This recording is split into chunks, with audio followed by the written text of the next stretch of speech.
Assalamualaikum guys, ketemu dalam channel aku. Hari ni aku buat bakar-bakar barbecue dengan kawan-kawan, dengan sepupu-sepupu aku, semua saudara-saudara. Tengok hari ni kita ada kambing, ayam, dua tu je. Okay, korang tengah kita kipas. Yang tak boleh. Yang main gitar ni Amin, sepupu aku. Dia memang suka menghiburkan kami. Dia memang suka buat lawak-lawak bodoh dia. Yang tudung merah tu Nurul. Dia suara dia memang tidak penting. Jerit kalau dia nak. Yang tutup muka tu Juma. Yang bawah tu Iza. Yang tu kat tepi tangga tu Adam.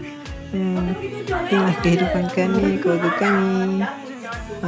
Yang sebelah tu adalah Natasha. Dia masih belajar lagi. Inilah kehidupan keluarga kami. Yang si Amin ni memang suka menghiburkan kehidupan kami seharian, 2 harian, 3 harian macam itulah. Dia suka buat lawak bodoh dia, buatlah bodoh dia. Dekat apa orang kata tu, bigo-bigo lah. Macam lah zaman sekarang ni kan. Inilah kehidupan kami. Tengoklah kelakuan keluarga kami, sepupu-sepupu kami, sepapak kami ya. Tengoklah kelakuan dia mulalah lawak bodoh dia keluar. Tengok macam-macam lah. Semua ada, itu ada, ini ada, apa lagi. Itulah kehidupan Amin.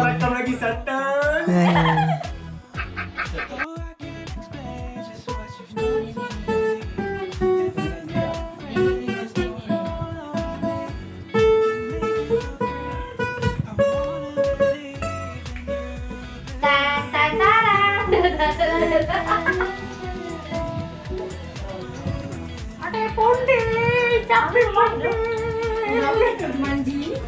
Pink. Api basah. Nanti dia semua dia tunjuk muka dia. Dia nanti seorang dia tahu. Orang rakam lah gambar bakar-bakar korang.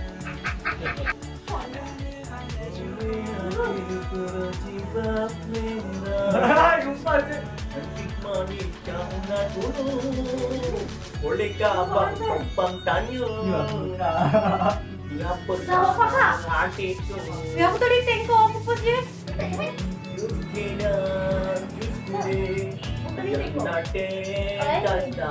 Sama semua tak keluar? Punya aliran. Lagi. Tasha, internet Tasha. Spot. Dia maju dia dulu.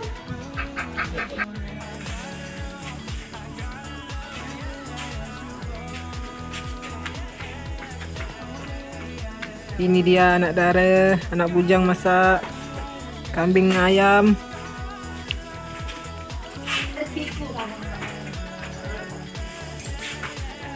Wow, ini kusyuk ni.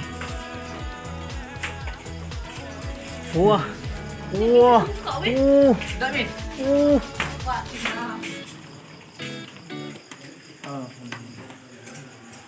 Apa rasa? Bagi komen sikit. Berapa bintang? Waduh. Ada nikmat tak tu? Makan kambing ni, kambing ni. Apa macam? Sedap tak? Makan lah tengok. Tu dia orang tak sempat lah nak pergi silat. Apa rasa? Makan elok-elok. Budak-budak yang makan. Dah besar lah ni. Okeylah, inilah penghujung video. Okey, jangan lupa like dan subscribe video aku ya. Dia makan. Aku ni biasalah belajar buat video. Kambing. Kalau ada kamera tu tak cantik ke apa, maaf ya. Jangan lupa like dan subscribe video aku. Assalamualaikum, bye.